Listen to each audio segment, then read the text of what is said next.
মালিক হবে সালেহ, নেককার, যোগ্য বান্দা। অতএব যোগ্যতা অর্জন করেন, আপনার প্রফেশনাল যোগ্যতা অর্জন করেন। আপনাদের পূর্বপুরুষরা গত 200 বছর না হলে মুসলমানদের পিছিয়ে আছে। তারা আগে দেখেন মেডিকেল সায়েন্সের আবিষ্কর্তা কারা। এমনকি রেসিডেন্সিয়াল মেডিকেল কলেজ হবে, সেখানে হসপিটাল ম্যানেজমেন্ট থাকবে, আলাদা আলাদা ওয়ার্ড থাকবে। এমনকি এখন এমন ধরনের কিছু সোয়াচে রোগের কথা তখন মানুষ জানতো, মুসলমানরা এসে বলছে এগুলো সোয়াচে না।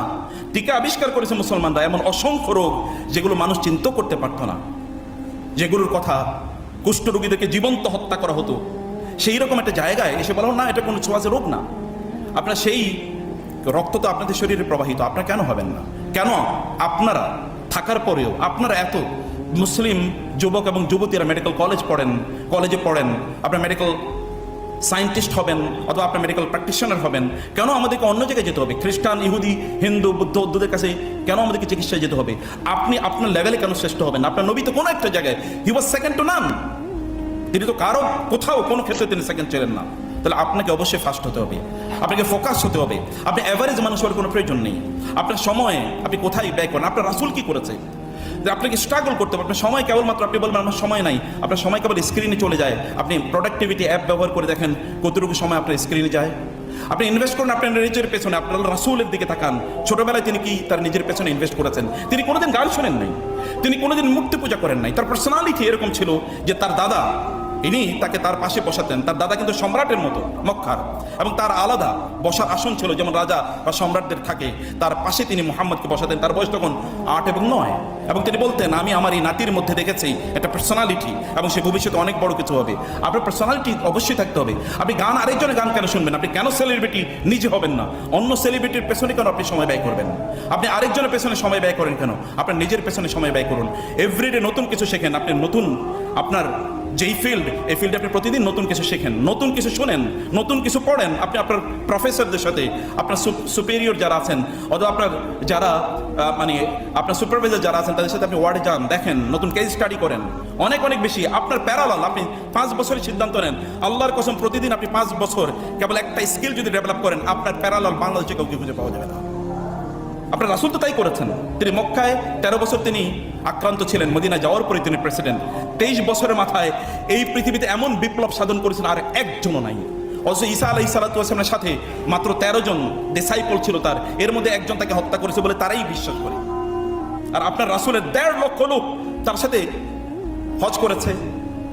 এবং এত মানুষ তো সবচেয়ে বড় তখনই সফল যখন তার আশপাশে যারা আছে তাদেরকে তিনি তৈরি করেন। আপনার নবী কাদেরকে বানিয়েছেন? একটা আবু বকর এর এক্সাম্পলই গোটা পৃথিবীতে আছে, একটা ওমরের এক্সাম্পলই গোটা পৃথিবীতে আছে? নাই। এরকম প্যারালাল মানুষ আপনার আশপাশে যারা আছে তাদেরকে এরকম তৈরি করুন। এমন চারদিকে এমন মানুষ দিয়ে ভর্তি করে রাখেন যাদের নেগেটিভিটি চিন্তা চেতনা আছে, তাদের সাথে আপনি সময় ব্যয় করবেন না। আপনার পার্সোনালি মানুষ গ্রো করে একাকী, পার্সোনালি মানুষ গ্রো করে। আপনার নবীর অবস্থা দেখেন, তিনি একাকী। এমনকি যখন তিনি হালিমার গৃহে বড় হয়ে উঠছেন তখন অন্য বাচ্চারা খেলাধুলা করে, তিনি খেলাধুলা করেন না। তিনি গাছের নিচে গিয়ে বিশাল আকাশের দিকে তাকান, বিশাল এই মানে মরুভূমির দিকে তিনি তাকান। রাসূলুল্লাহ আপনার নবী, এবং তিনি হেরা গুহাতে গিয়ে তিনি সেখানে চিন্তা করেন এই সমাজ যা হচ্ছে তা ঠিক না। আপনি কোলাহলের মধ্যে কোনোদিনই আপনার নিজের থটটা, আপনার নিজের ইউনিকনেস এটা কোনোদিনই আপনি তৈরি করতে পারবেন না। আপনি রাতের অন্ধকারে তাহাজ্জুদে দাঁড়িয়ে যান, আপনার রবের সাথে কানেক্টিভিটি বাড়ান।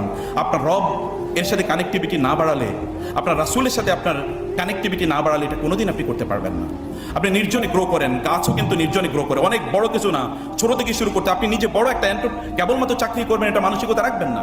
সমাজকে পরিবর্তনের জন্য আপনাকে কাজ করতে হবে। আপনি নেন না, আপনি শরিয়া হসপিটাল করেন।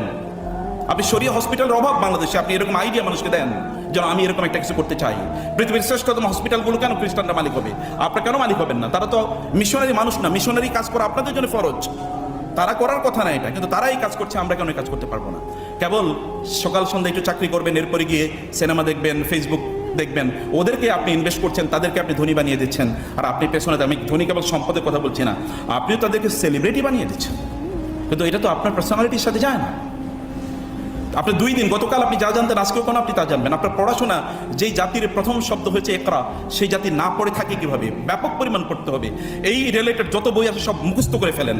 এখন কেবল আমরা তথাকথিত সৃজনশীল পদ্ধতি এসছে, মুসলমানদের পদ্ধতি কোনোদিন সৃজনশীল ছিল না। আপনাকে মুখস্থ করতে, ব্যাপক পরিমাণ মুখস্থ করেন। দেখেন না আমাদের সালাফরা কি করেছে? ইমাম বুখারী 7 লক্ষ হাদিস মুখস্থ করেছে। এখন আরব বিশ্বে গিয়ে দেখেন কিভাবে মুখস্থ করে। এখন কোরআন মুখস্থ করতে হয়, তাহলে আপনি মুখস্থ ছাড়া কেন করবেন? আপনাকে এটার পণ্ডিত হয়ে যেতে হবে, মুখস্থ করেন এবং এভাবে আপনার নিজকে আপনি গ্রো করেন। অন্য কোনো দিকে সময়টাকে ব্যয় করবেন না, অন্য কোনোভাবে রুটিন ডেভেলপ করেন। রুটিন ছাড়া কোনোদিন আপনি বড় হতে পারবেন না। হ্যাবিট ডেভেলপ করেন, চরিত্র। আপনার রাসূলের কথা দেখেন, নবী হওয়ার আগেও তার কত চরিত্র ছিল, লোকের আল আমিন আর সাদেক বলতো। এবং খাদিজা তাকে বিয়ের প্রস্তাব দিয়েছে। এখন আমাদের ছেলেরা অন্য মেয়েদের পেছনে ঘুরে, আর খাদিজা ঘুরেছে রাসূলুল্লাহ সাল্লাল্লাহু আলাইহি ওয়াসাল্লামের পেছনে। কেন আপনাকে ঘুরতে হবে? আপনি সবচেয়ে সুন্দরী নারীরা অথবা সবচেয়ে দিনদার অথবা সবচেয়ে দামি নারীরা আপনার পেছনে ঘুরবে, অথবা সবচেয়ে দামি পুরুষরা আপনাদের পেছনে ঘুরবে। আপনার কেন বখারদের পেছনে ঘুরবেন? অথবা আপনাদের সময় কেন সেখানে আপনি কাটাবেন? এটা তো এই সময় না। বিয়ের পরের কাজ বিয়ের আগে করলে স্থান থেকে যেখানে যেটা রাখা দরকার সেটা সেখানে না গেলে তো এটা সৌন্দর্য থাকে না। বিয়ের পরের কাজ আপনি বিয়ের আগে কেন করবেন? সময় ওইখানে নষ্ট না করে নিজকে ডেভেলপ করেন, গ্রো করেন। 5 বছরের টার্গেট নেন, 4 বছরের টার্গেট নেন, যে আমি এমন একটা জায়গায় আমাদের নিজকে আমার নিজকে আমি পৌঁছে দিতে চাই। লাস্ট পয়েন্ট কেবল বলতে চাই, আপনারা তো পরবর্তী প্রফেশনে যাবেন। প্রফেশনে আল্লাহ রাসূলের সুন্নাহকে কে মানে ইয়ে করবে, কে জীবিত করবে? কে জীবিত? আপনাদেরকে করতে হবে। রাসূল সাল্লাল্লাহু আলাইহি ওয়াসাল্লাম বলেছেন, যারা রুগী দেখতে যায় তাদের জন্য 70,000 ফেরেশতা তাদের জন্য দোয়া করে। সকালে যদি যায় সন্ধ্যায় 70,000 ফেরেশতা সন্ধ্যা পর্যন্ত তার জন্য দোয়া করতে থাকে। সন্ধ্যা যদি যায় সকাল পর্যন্ত 70,000 ফেরেশতা তার জন্য দোয়া করতে থাকে।